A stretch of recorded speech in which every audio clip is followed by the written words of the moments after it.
Hello student, today we'll discuss about animal tissues. Unlike plants, the growth in animals is uniform. So majority of the animal tissues has power of division. The tissues in animal are highly diverse and adapted to different types of functions.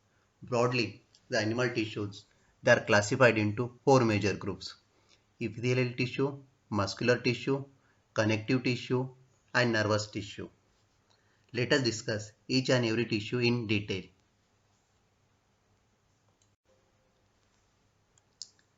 Let us discuss epithelial tissue. Epithelial tissue is the covering or protective tissue in animal. It forms the outer covering of skin, outer covering of organs, and inner lining of blood vessels along with lungs and esophagus. It protects the body and controls the movement of material between the body and surrounding. The cells are closely arranged and having basement membrane. First category, squamous epithelium. It consists of single layer. It is present in the lining of blood vessel, lungs, mouth, and esophagus. The skin has different layers of the epithelial tissues. These tissues are called stratified squamous epithelium. Second, columnar epithelium. The tissue having tall pillar-like cell. It is present in wall of intestine. It is present in the respiratory tract with hair-like projection called cilia. These tissues are called ciliated epithelium. Third, cuboidal epithelium. If epithelium having cone-like cell, at that time it is known as cuboidal epithelium. It forms lining of kidney, ducts of salivary gland and provide mechanical support. Last category, glandular epithelium. Sometimes epithelium tissue folds inward to form multicellular gland. If gland is there, at that time it secretes substances. These tissue are called glandular epithelium tissue.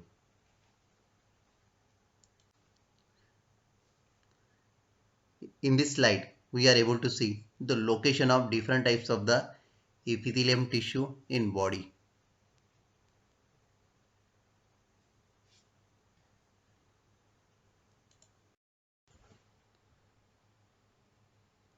Muscular tissue, the tissue which helps in the movement of the body. It consists of elongated cells called muscle fiber. It contains a protein called contractile protein, which contracts and relaxes and helps in body movement. Muscles which can move under our will are called voluntary muscles. Muscles which do not move are called involuntary muscles. On the basis of their structure, muscular tissue are again classified into three different categories. First, striated muscle. Second, unstriated muscle. Third, cardiac muscle. Striated muscle. The striated muscle are voluntary muscles having light and dark bands. The cells are long, cylindrical and multinucleated.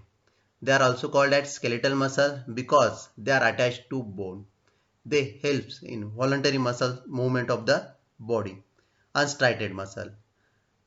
Unstriated muscle are involuntary muscles without bands. The cells are long and spindle shaped. They are present in alimentary canal, blood vessel, bronchi of lungs, etc. They help in involuntary movement of the body parts. Third category, cardiac muscle. The cardiac muscle are involuntary muscles. The cells are long, cylindrical, branched and multinucleated. They are present in heart and helps in contraction and relaxation of the heart. In this diagram, we are able to see different types of the muscular tissue. First, cardiac muscle present in heart. Second, skeletal muscle attached to the bone. Third, smooth muscle present in the internal organs.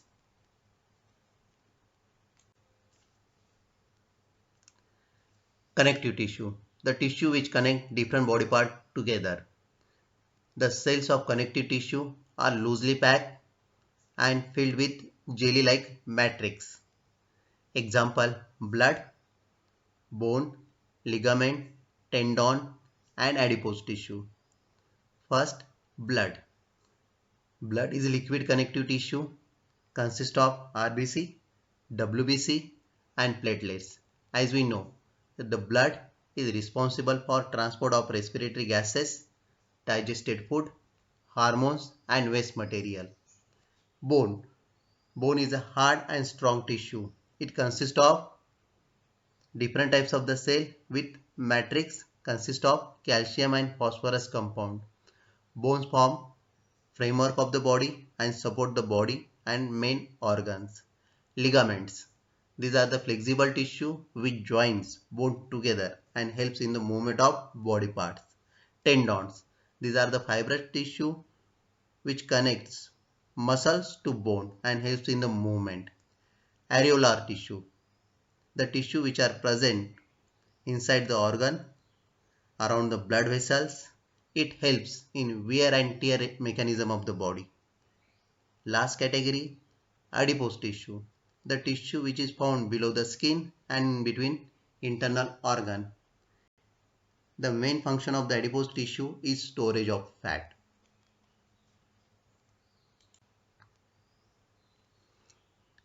In this diagram, we are able to see the different component of the blood.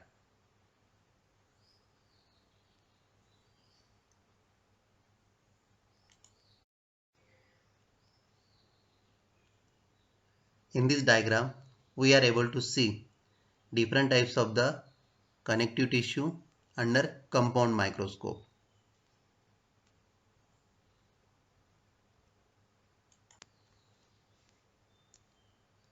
Let us discuss the nervous tissue.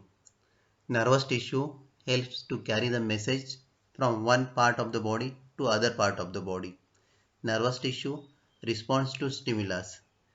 It is found in brain, spinal cord and nerves. It consists of nerve cell called neuron.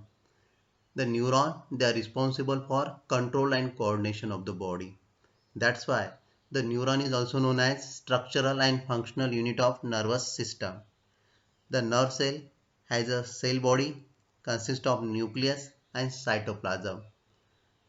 The hair-like projections are called dendrites and long part is called as axon with nerve ending.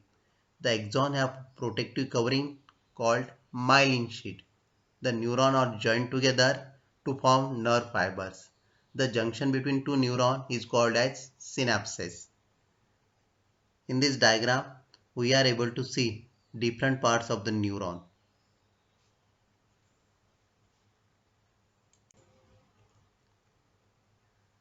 Dear student, in this module, we learned about different types of the animal tissue such as epithelial tissue, muscular tissue, connective tissue and nervous tissue, how they are responsible for different types of the function and control and coordination of the body.